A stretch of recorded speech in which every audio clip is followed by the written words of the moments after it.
आप देख रहे हैं टुडे न्यूज़ 24। 6 महीने के लिए हड़ताल पर पाबंदी, उल्लंघन पर बिना वारंट गिरफ्तारी, किसान आंदोलन के बीच उत्तर प्रदेश सरकार का बड़ा फैसला। नमस्कार, मैं दीपाली और आप देख रहे हैं टुडे न्यूज़ 24।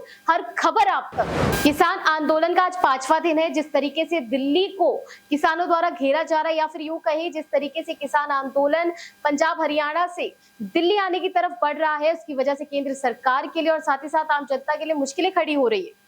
लेकिन अब सवाल ये उठ रहा है कि हमने ये बात क्यों बताई। दरअसल हमने ये बात इसलिए बताई क्योंकि अब संभावना है कि किसान आंदोलन यूपी में भी पहुंच सकता है, या फिर यूं कहें कि यूपी में भी हो सकता है। आइए जानते हैं क्या है पूरा मामला। दरअसल पंजाब और हरियाणा के कुछ किसान संगठन अपनी मांगों को लेकर दिल्ली के लिए कूच कर चुके हैं।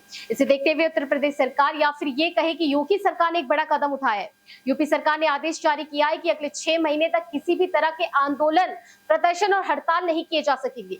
यूपी के ऊपर मुख्य सचिव कार्मिक डॉक्टर देवेश चतुर्वेदी ने इस संबंध में अधिसूचना भी जारी की है। अधिसूचना में इस पाबंदी के लिए लोक हित को आधार बनाया गया है। आइए जानते हैं इसके संबंध में अधिसूचना की जानकारी। दरअसल अधिसूचना के मुताबिक अगले 6 महीने तक उत्तर प्रदेश में किसी भी तरीके का प्रदर्शन नहीं किया जा सकेगा।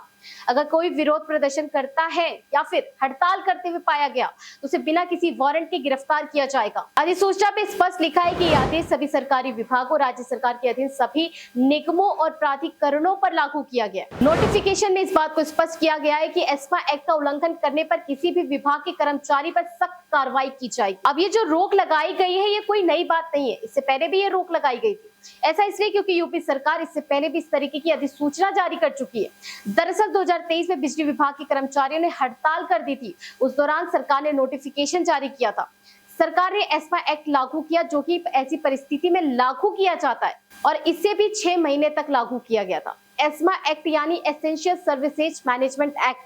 दरअसल इस तरीके की एक्ट का इस्तेमाल हड़ताल या प्रदर्शन रोकने के लिए किया जाता है। इसी बीच योगी को घेरे में लेते हुए कई जनता ने अपनी प्रतिक्रियाएं जताई है। हालांकि कई लोग इससे नाराज भी हुए। तो चलिए जानते हैं आखिर ट्विटर पर लोगों ने क्या लिखा है। एक व्यक्ति ने ट्वीट करते हुए लिखा कि तानाशाही अपने ही शीर्ष पर।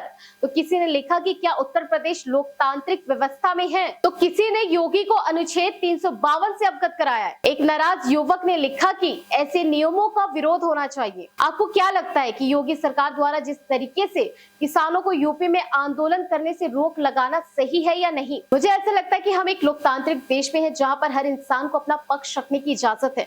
उसे पूरा हक है कि वह सरकार से अपनी मांगे पूरी करा सके, जिसके उन्होंने वादे किए या फिर यूं कहे कि शपथ लिए। उसके लिए वे हड़ताल भी कर सकते हैं या फिर आंदोलन भी कर सकते हैं। ये उसी जनता पर निर्भर करता है जिसे वोट देकर उस पार्टी के सदस्य को जिताया है। ये बात मैं नहीं कह रही, बल्कि वो हर इंसान कह रहा है, वो हर जनता कह रही है, वो हर किसान कह रहा है, जिसकी आवाज चीख चीख कर कह रही है कि हमें इंसाफ चाहिए, हमारी मांगे पूरी करें। खैर, आपका इस खबर पर क्या कहना है हमें कमेंट करके जरूर बताएं, और हमारे चैनल टुडे न्यूज़ 24 को लाइक करें, सब्सक्राइब करें।